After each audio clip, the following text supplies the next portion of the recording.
Share बाजार में आज कई बड़े शेयरों को लेकर ब्रोकरेज हाउस ने अपनी राय दी है। बैंकों से लेकर पावर, ऑटो, आईटी और टायर कंपनियों तक किन शेयरों में ब्रोकरेज को आगे बढ़ने की उम्मीद है और किन में सावधानी बरतने की उम्मीद है या बरतने की सलाह है, आइए इस वीडियो में बताते हैं।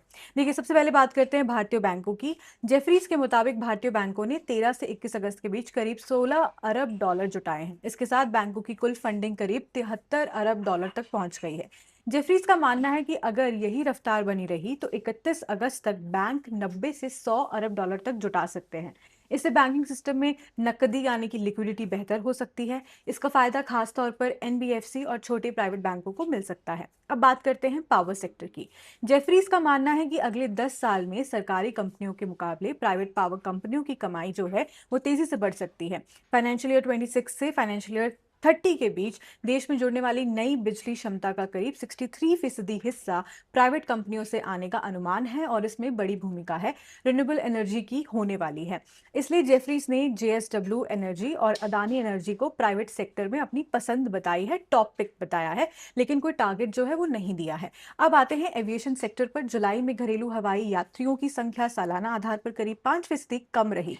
वहीं इंडिगो की यात्रियों की संख्या 2% घटी। हालांकि इंडिगो की घरेलू बाजार हिस्सेदारी जुलाई में बढ़कर रिकॉर्ड 67.4% पहुंच गई। जेफरीज के मुताबिक इंडिगो और एयर इंडिया आने वाले समय में धीरे धीरे अपनी फ्लाइट क्षमता बढ़ाने की योजना बना रही है। इससे हवाई यात्रियों की संख्या में फिर तेजी आ सकती है। अब बात करते हैं हुंडई मोटर इंडिया की। नोमुरा ने हुंडई पर बाय की राय दी है और 2498 रुपए का टारगेट दिया है।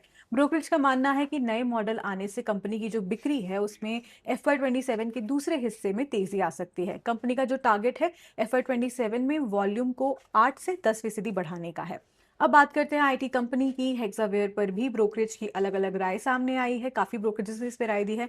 जेफरीज ने इसे अंडर परफॉर्म किया है और 500 रुपए का टारगेट दिया है। वहीं एचएसबीसी ने होल्ड की राय के साथ 575 रुपए का टारगेट दिया है और दूसरी तरफ सीएलएसए ने आउट परफॉर्म की राय दी है और 730 रुपीज का टारगेट जो है वो रखा है इसके लिए। जो मेन वजह है वो है एआई। हेक्सावेयर के मुताबिक इसकी आधे से ज़्यादा कमाई में अब एआई का इस्तेमाल हो रहा है, लेकिन ब्रोकरेज का मानना है कि एआई से कमाई के मौके बढ़ने के साथ कीमतों पर दबाव भी आ सकता है। अब बात करें डिक्सन टेक्नोलॉजीज की।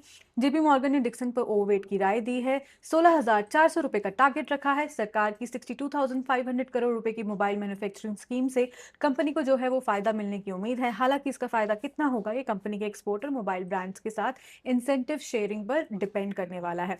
इसके अलावा यूबीएस ने अपोलो टायर्स को न्यूट्रल से बढ़ाकर बाय किया है और 590 रुपीज का टारगेट दिया है। वहीं कोटक ने नारायणा हृदयालय को अपग्रेड करके बाय किया है और 2,350 रुपए का टारगेट दिया है। हेल्थ केयर सेक्टर की बात करूं तो यानी कुल मिलाकर पिक्चर साफ है। ब्रोकरेज हाउस की नजर banking, power, auto, IT, electronics और हॉस्पिटल सेक्टर के इन शेयरों पर बनी हुई है, लेकिन ध्यान रहे ब्रोकरेज की राय सिर्फ एक अनुमान है, निवेश की गारंटी नहीं है।